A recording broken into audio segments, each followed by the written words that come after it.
क्या आपके भी साथ वर्षों से नाम जपते जपते भी शरीर के कष्ट, मन के कष्ट और अर्थ अर्थात धन संबंधी कष्ट दूर नहीं हो रहे? क्या आपको भी लगता है कि राम राम की रटना, कृष्ण कृष्ण की रटना, हरि हरि पुकारना व्यर्थ जा रहा है? क्या आपके हृदय में भी ये प्रश्न है कि भजन करने पर भी प्रभु साथ नहीं दे रहे?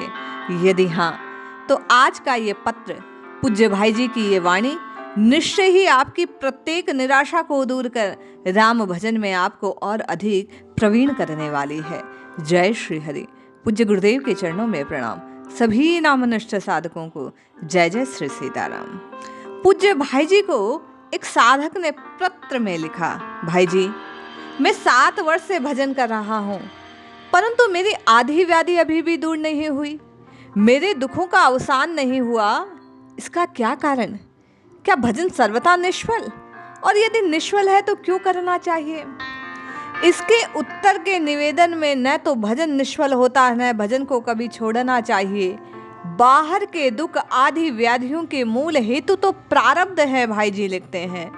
भगवान प्रारब्ध के भोग भुगताकर आपको भवरोग से मुक्त करना चाहते हैं। पूज्य भाई जी लिखते हैं, कहीं कहीं तो ऐसा होता है कि भजन करने वाले को ज्यादा दुख दिखता है।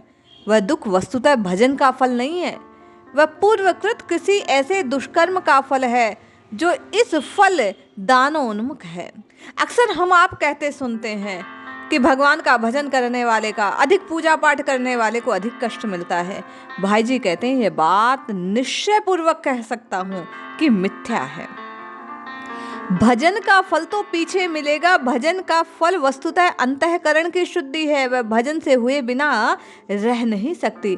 भजन अपना प्रभाव अवश्य दिखाता है। पूज्य भाई जी कहते हैं, अमावस्या की अंधेरी रात केवल 2 ही घंटे शेष रहती है, तब भी अंधेरा दिखता है, परंतु उस समय वस्तुतः रात अधिकांश बीत चुकी होती है, प्रभात का प्रकाश होने ही वाला होता है। इस बात को वही जान सकता है जिसके पास घड़ी है या नक्षत्र विज्ञान का जो ज्ञाता है। जो नहीं जानता वह तो यही समझता है कि अंधेरी रात ज्यों की त्यों बनी है। इसी प्रकार भजन से होने वाला फल जब तक पूरा प्रत्यक्ष नहीं हो जाता तब तक वह दिखता नहीं, और दिखता भी है तो जैसे किसी रोग में ज्वर, सिरदर्द आदि बहुत से लक्षण मिटने पर भी थोड़ा सा पेट दर्द भी शेष रह जाए तो लगता है कि अभी तक रोग अच्छा नहीं हुआ। इसी प्रकार भवरोग भी जब तक पूर्ण रूप से दूर ना हो जाए भजन के प्रभाव से तब तक दिखता नहीं। फिर यदि भजन से दुख हुआ सिद्ध भी हो जाए तो भगवत कृपा से भजन के फलस्वरूप भजन में अधिक लगाने के लिए होता है। दवा कड़वी भी होती है, मीठी भी होती है, जैसा रोग वैसी दवा। पूज्य भाई जी कहते हैं, किसी को दुख के मार्ग में कड़वी दवा देते हैं भगवान, उसका जीवन सुखमय बनाने के लिए। ये उनकी कृपा ही होती है। इसलिए कभी ये नहीं मानना चाहिए कि भजन निष्फल है, बल्कि विश्वासी भजन परायण भक्त को इसी में प्रसन्न रहना और भजन को सफल मानना चाहिए। भजन का फल भजन है, इससे बड़ा और क्या फल होगा? जो लोग भजन का कोई दूसरा फल चाहते हैं वे वास्तव में भजन के महत्व को नहीं जानते। यदि दुख मिलने पर भी आपकी नाम में निष्ठा है, नाम में प्रेम है, भजन बन रहा है, तो आपको प्रसन्न होना चाहिए, नाचना चाहिए, भगवान की कृपा जाननी चाहिए। दुख में भी नाम छूटा नहीं। पूज्य भाई जी कहते हैं, साधन रूप से भजन करते करते समय समय पर फलरूप भजन होने लगेगा। अपनी नहीं जगत भर की आधी व्याधि नष्ट करने का सामर्थ्य आ जाएगा। जो पुरुष अपनी सारी इंद्रियों मन को पूर्ण रूप से भगवत धाम में, भगवत भाव में डुबो देता है, उसी के द्वारा भजन होता है। उसके द्वारा चित्त में फिर कोई आधी व्याधि शेष नहीं रहती। भगवत रस निर्दिष्ट नेत्र जब दुखमय जगत को देखते हैं तो जरा नजर नहीं पड़ती। उसी क्षण आदि व्याधि जगत के दुख नित्य निरामय शांति परम सुख के रूप में परिणत हो जाते हैं।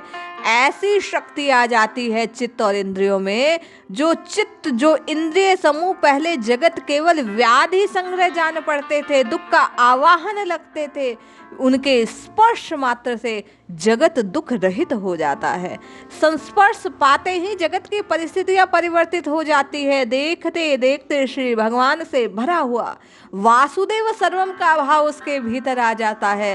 प्रभु का नित्य लीला चित्र जगत होने वाली प्रत्येक घटना में भगवान का विविध रसमय मधुर लीला विलास दिखने लगता है।